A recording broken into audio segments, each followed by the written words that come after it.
So we have started the discussion from this point, that is FM transmitter.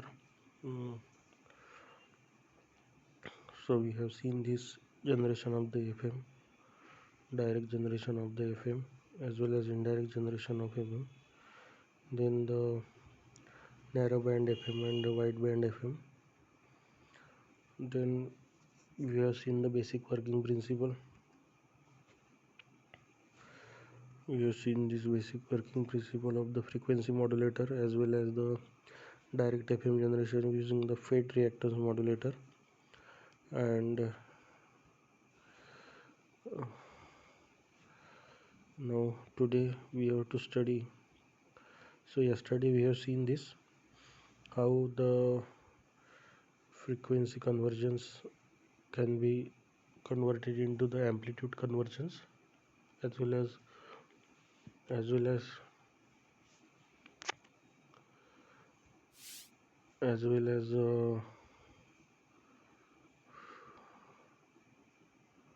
how the frequency convergence are converted into the amplitude convergence. Okay, so first of all, using the varactor diode.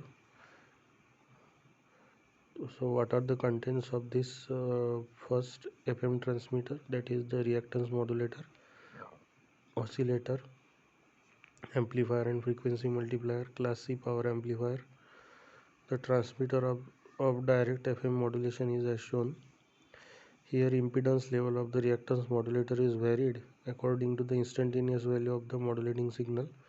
Thus, due to the change in the impedance level, frequency modulated wave is generated using the oscillators. To achieve stabilization, amplifier and frequency multipliers are used. The output of it is given to the class C power amplifier to convert the modulated signal into a signal which is suitable for transmission through the antenna.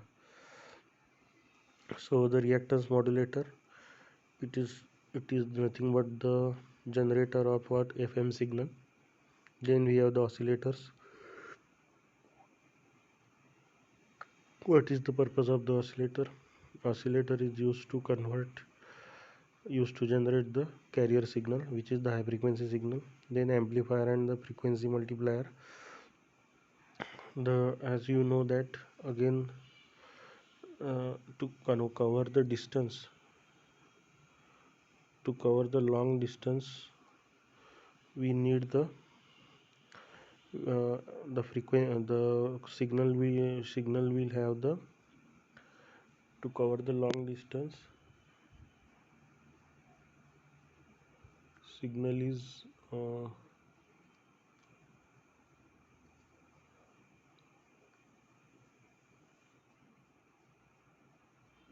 cover the long distance, signal requires the energy. That energy is provided by the amplification process. It will boost the strength of the signal which is to be transmitted through the class C power amplifier, and the triangle is used as a antenna symbol. Okay, so using the varactor diode, then so this is the basic principle of the varactor diode. The oscillator triangle circuit, CC RFC, that is the radio frequency coil, diode D, RF signal, and then this output. A varactor diode is a semiconductor diode whose junction capacitance vary linearly with the applied voltage when the diode is reverse bias. RB means reverse bias. तो हमेशा क्या होता है कि varactor diode हमेशा reverse bias में operate होता है. So that's why it is known as the varactor, means variable capacitor diode. So as you increase or decrease the reverse bias voltage applied to the varactor diode, then it will change the what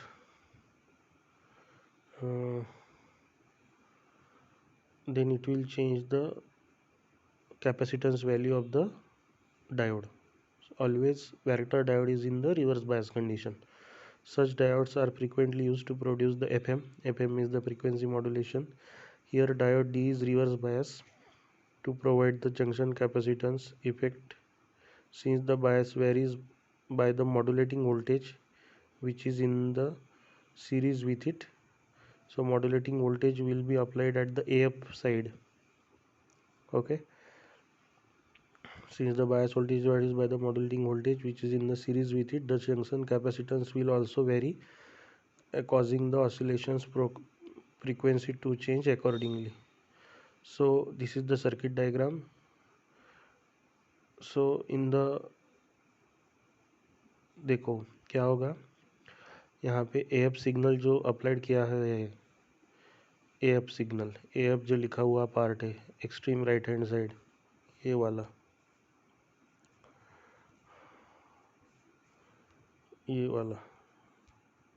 ये वाला part जो मैं round कर रहा हूँ, red से round दिखता है आपको, ये यहाँ पे हम क्या अप्लाइड करेंगे, यहाँ पे हम अप्लाइड करेंगे आपका मॉड्यूलेटिंग सिग्नल, जो हमारा ऑडियो फ्रीक्वेंसी सिग्नल है, जिसको ही हम क्या कहते हैं, इंफॉर्मेशन सिग्नल। ये अप्लाइड करने के बाद क्या होगा, ट्रांसफार्मर लगाया है हमने, ट्रांसफार्मर के अक्रॉस आउटपुट में वोल्टेज प्रोड्यूस होगा as per the proportional to the this signal. और ये रिवर्स बायस है, तो ये रिवर्स बायस से क्या होगा, इसका रिवर्स बायस वोल्टेज हमेशा वेरी होते रहेगा as per the variation in the this input signal. और जैसे ही ये वेरी होगा, क्या मिलेगा हमें कन्वर्जन मिलेगा, कहाँ का, frequency convergence are frequency variations are converted into voltage variation by this varactor diode, और वो हम कहाँ पे देंगे, टैंक सर्किट को देंगे। सो this is nothing but conversion of frequency variation into the amplitude variation. And what are the amplitude variation? These are known as voltage variations or the current variation. Okay, तो ये हो गया varactor diode और ये हो गया इसका construction. And why we are using varactor diode, because varactor diode का कैपेसिटेंस वेरी करना ये बहुत आसान काम है। जस्ट उसका रिवर्स बायस वोल्टेज चेंज कर दो, और वो रिवर्स बायस वोल्टेज कैसे चेंज होना चाहिए, as per the modulating signal. Modulating signal reverse bias voltage change करेगा, करेक्ट। जैसे ही रिवर्स बायस वोल्टेज चेंज होते रहेगा, वैसे ही डायोड डी जो है उसका जो डिप्लेशन लेयर है वो कम जाता होगा, आइदर इट विल इंक्रीज और डिक्रीज। रिवर्स बायस वोल्टेज अगर बढ़ेगा तो डिप्लेशन लेयर भी बढ़ेगा, रिवर्स बायस वोल्टेज अगर कम होगा तो डिप्लेशन लेयर भी कम होगा, और कैपेसिटेंस की वैल्यू क्या होती जाएंगी, चेंज होती जाएंगी as per the changes in the reverse bias voltage frequency. क्योंकि उसको फ्रीक्वेंसी है ना, इधर वाले को फ्रीक्वेंसी है ना, इसके चेंजेस हम वोल्टेज में कन्वर्ट कर रहे हैं। So the frequency changes are mapped into the voltage changes. यही इस पर ही हमने कल डिस्कस किया था, पूरा दिन, पूरा लेक्चर यही डिस्कस किया था हमने कि how the frequency variations are converted into the amplitude variations. Okay, so this is the simple circuit with the help of the varactor diode. But there is a disadvantage, वो लिखा है यहाँ पे, due to the limitations of applied power reverse breakdown voltage of diode, the input voltage varies up to some limited value. अभी क्या होगा, limited यानी ये डायोड का लिमिटेशन है, डायोड पे ही सारा रिस्पॉन्सिबिलिटी है। क्या रिस्पॉन्सिबिलिटी है कि to convert the frequency variation into the amplitude variation. अगर डायोड ही ब्रेकडाउन हो गया यानी डायोड का सबसे इम्पोर्टेंट पॉइंट क्या है, एक फाइनल वोल्टेज के बाद, एक रिवर्स बायस वोल्टेज के बाद हम उसका वोल्टेज भी नहीं बढ़ा सकते। अगर हमने गलती से भी वो लिमिट क्रॉस कर दी, जिसको हम रिवर्स ब्रेकडाउन वोल्टेज बोलते हैं, तो क्या होगा, डायोड ब्रेकडाउन हो जाएगा। और हमारा जो पर्पज़ है, क्या पर्पज़ है कि फ्रीक्वेंसी वेरिएशन को एम्पलीट्यूड वेरिएशन में कन्वर्ट करना, वो सेटिस्फाई नहीं हो पाएगा क्योंकि डायोड ही नहीं बचा वहाँ पे, क्या वेरिएबल कैपेसिटर ही नहीं बचा। Getting this? सो ये लिमिटेड वैल्यू तक ही हम वेरी कर सकते हैं। अगर ब्रेकडाउन वोल्टेज गलती से भी क्रॉस हो गया, ब्रेकडाउन नाम ही उसका ब्रेकडाउन है, जिससे डायोड क्या हो जाता है, डैमेज हो जाता है। Okay, so this is the disadvantage. Okay, now the next modulator is next modulator is transistor reactance modulator. अभी इसमें क्या लगा है देखो, ट्रांजिस्टर रिएक्टेंस मॉड्यूलेटर, सॉरी आगे चला गया मैं गलती से।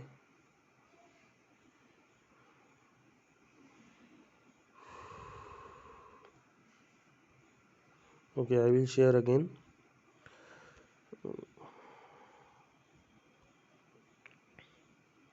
आई एम शेयरिंग अगेन, वो शेयरिंग बच गया था बीच में। ओके, ये देख लिया हमने, हमारा डेरिवेशन भी हो गया कल। ओके, ये देख रहे हैं अब हम। देखो ट्रांजिस्टर रिएक्टेंस मॉड्यूलेटर, अब इसमें क्या है, अब इसमें वेरिएबल वैरेक्टर डायोड नहीं लगाया है, ट्रांजिस्टर को यूज़ किया है एज अ कैपेसिटर।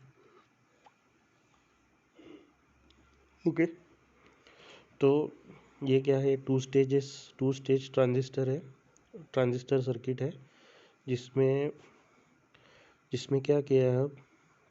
अभी देखो, ये प्रीवियस जो ड्रॉबैक था वो हमें रिमूव करना है। क्या ड्रॉबैक है वैरेक्टर डायोड सर्किट का, कि वैरेक्टर डायोड एक प्रॉपर वोल्टेज तक ही काम कर सकता है, उसके आगे नहीं बढ़ सकता है। अगर उसके आगे चला गया तो वैरेक्टर डायोड क्या हो जाएगा, ब्रेकडाउन हो जाएगा। ओके, इसीलिए अब वैरेक्टर डायोड को छोड़ दिया, अब क्या पकड़ा है, यानी क्या यूज़ किया है, ट्रांजिस्टर। तो दो ट्रांजिस्टर यूज़ किए हैं। ये ट्रांजिस्टर कैसे कनेक्ट किए हैं, very simple.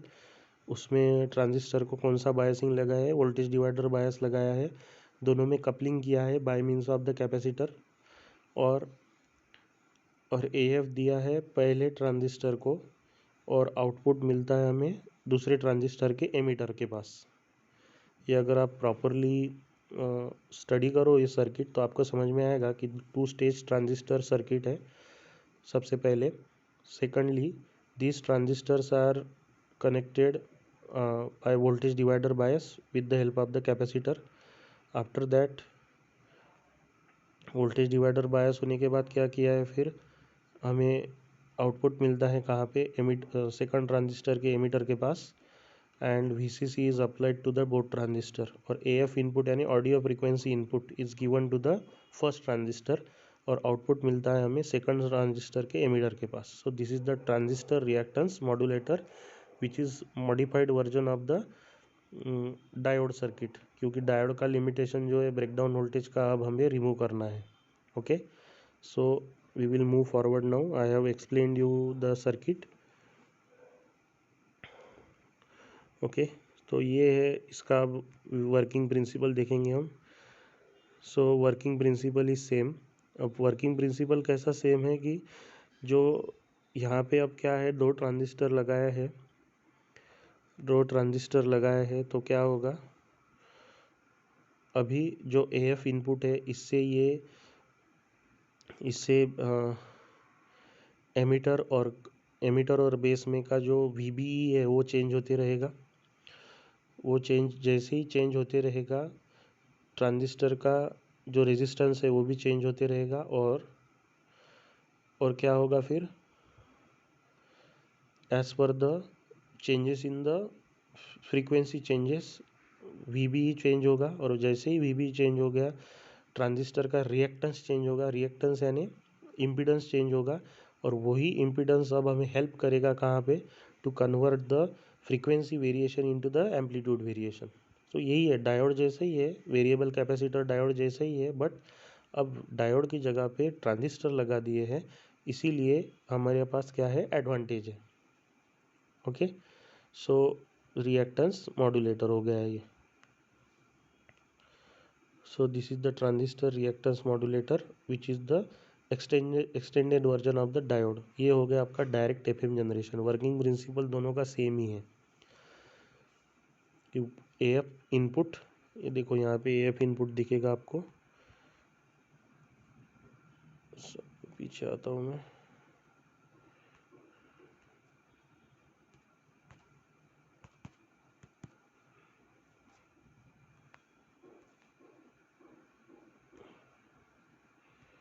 I think screen visible नहीं है, तो फिर से मैं शेयर करूँगा ये। 1 minute.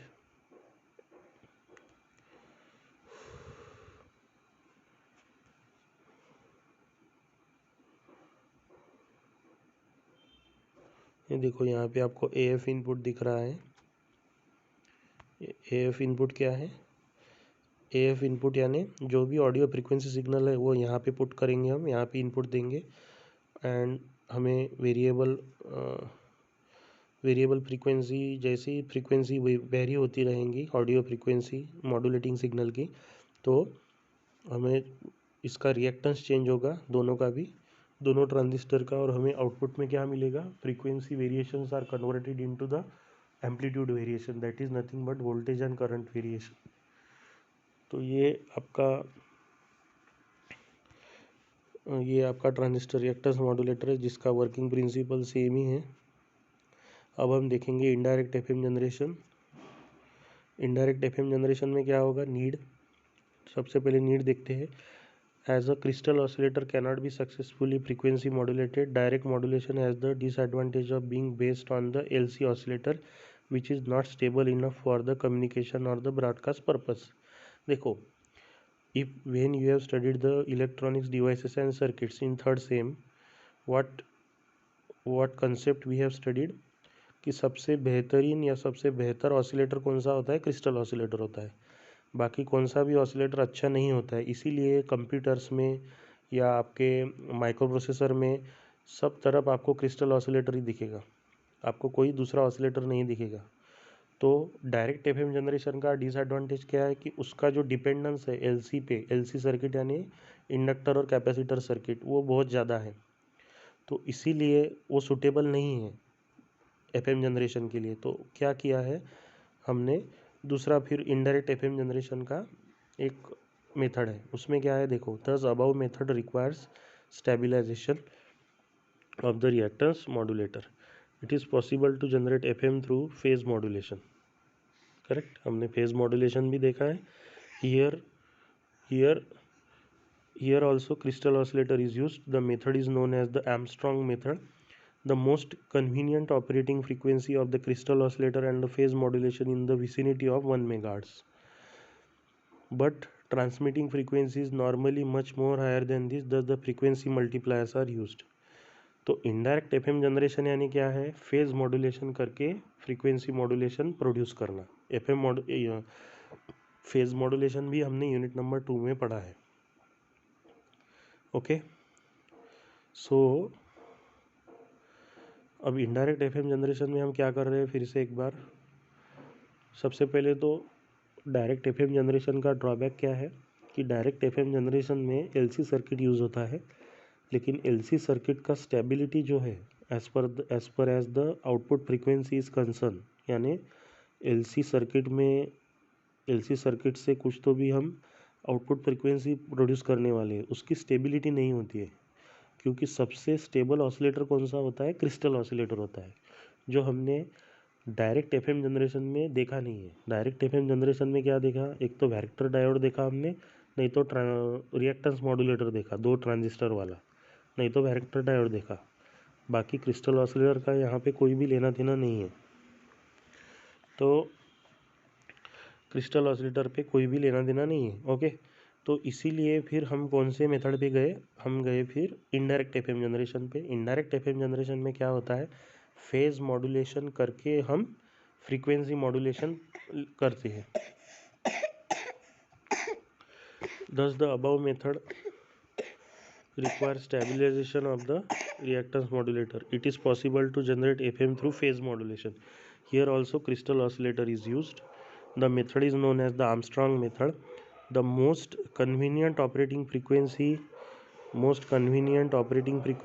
for the crystal oscillator and the phase modulation in the vicinity of 1 MHz, but the transmitting frequency is normally much more higher than the frequency, so the frequency multiplier is used. So ये है indirect FM generation का principal. अब देखो Armstrong method में क्या किया है। Armstrong method का ब्लॉक डायग्राम है आपके सामने। एएफ इनपुट है, ऑडियो एम्पलीफिकेशन है, बैलेंस मॉड्यूलेटर है, क्रिस्टल ऑसिलेटर है, बफर है, 90 डिग्री फेज शिफ्ट है और पीएम वेव दिया है। पीएम वेव यानी प्राइम मिनिस्टर वेव नहीं, phase modulated wave. Okay, so this is the Armstrong method which is much more better than the direct FM generation method. So this working principle is different from the direct FM generation, as we are generating the phase modulation. That's why it is known as the indirect FM generation. So अब देखो, AF signal is the first amplitude modulated through a balance modulator using the crystal oscillator. The output of the balance modulator is two sideband without carrier. Correct है ना? Balance modulator हमने देखा है कौन सी unit में? Unit number 3 में. अब balance modulator क्या करता है? एम्पलीट्यूड मॉड्यूलेशन प्रोड्यूस करता है. करेक्ट. तो सबसे पहले हमने क्रिस्टल ऑसिलेटर और ऑडियो फ्रीक्वेंसी एम्पलीफायर को इनपुट दिया है बैलेंस मॉड्यूलेटर को. वो हमें क्या देगा? Two side band without carrier देगा. बैलेंस मॉड्यूलेटर का काम क्या है? कैरियर को निकाल देना. तो सबसे पहले हमें एम्पलीट्यूड मॉड्यूलेशन मिला और बाद में these sidebands are shifted by phase 90 degree and combined with the unmodulated carrier present at the output of the buffer amplifier. The final result is the phase modulated wave and also frequency modulated wave. The above mentioned method will produce the desired phase and frequency modulation only when the resulting carrier has maximum phase shift of 90 degree or less. If this limit is violated, then along with the FM we have the AM also, which is nothing but the distortion. तो criteria क्या है इस method में? इस method में criteria यही है 90 degree phase shift का. वो अगर वायलेट हो गया, यानी वायलेट होना यानी उसको अगर हमने फॉलो नहीं किया तो क्या होगा?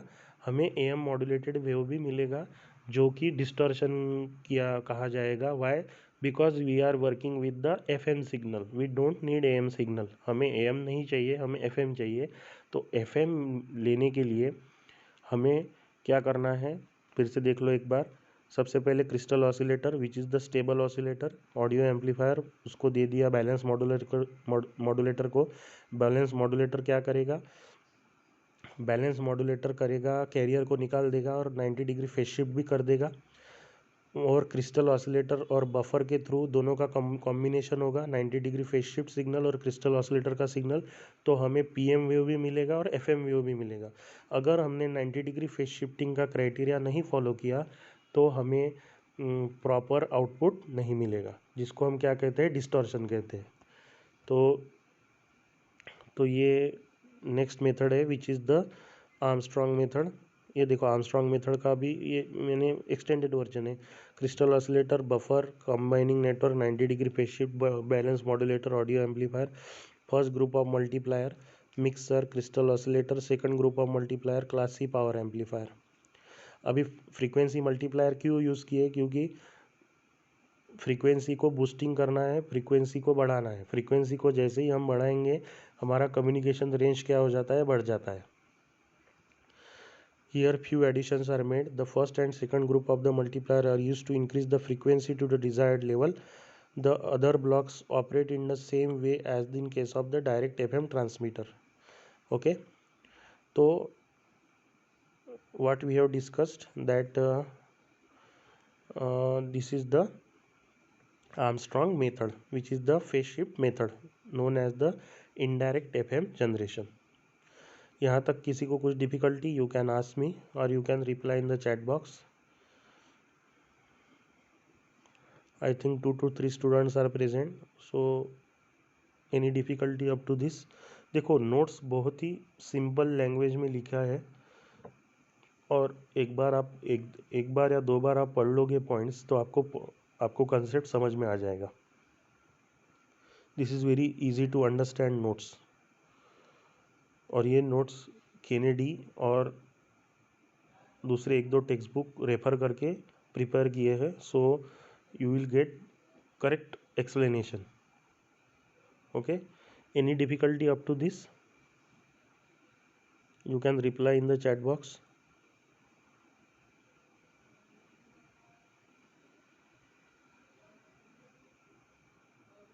There is no response from your side. Either you are doing the different task and just you are attending the lecture. I think Nikhit is present, Rushabh is present, Shivraj is present. Any difficulty up to this? There is no reply from your side again. So what I should do? I move forward or I should wait? Wait करूँ क्या मैं कि आगे बढ़ूँ? कुछ भी reply नहीं है आपके साइड से। चलो मैं आगे बढ़ता हूँ फिर। तो ये हो गया आपका आर्मस्ट्रॉन्ग मेथड। अब हमें देखना है last point, that is the narrow band FM and the wide band FM. ये होने के बाद देख लो, यानी ये तो आज के लेक्चर में कवर नहीं होगा, कल मंडे से कवर करेंगे हम narrow band FM and wide band FM. उसमें उसके बाद हम देखेंगे ये वाला। तो हमारे 2-3 पॉइंट ही बचे हैं इस यूनिट के, तो यूनिट नंबर 5 भी क्या हो जाएगा, हमारा कवर हो जाएगा। Narrow band FM, wide band FM and उसका करस्पॉन्डिंग ट्रांसमीटर, प्री एम्पेसिस, डी एम्पेसिस, ये हमें देखना है। So I will end today's discussion here, and we will meet on Monday, same time. So have a nice day. Thank you.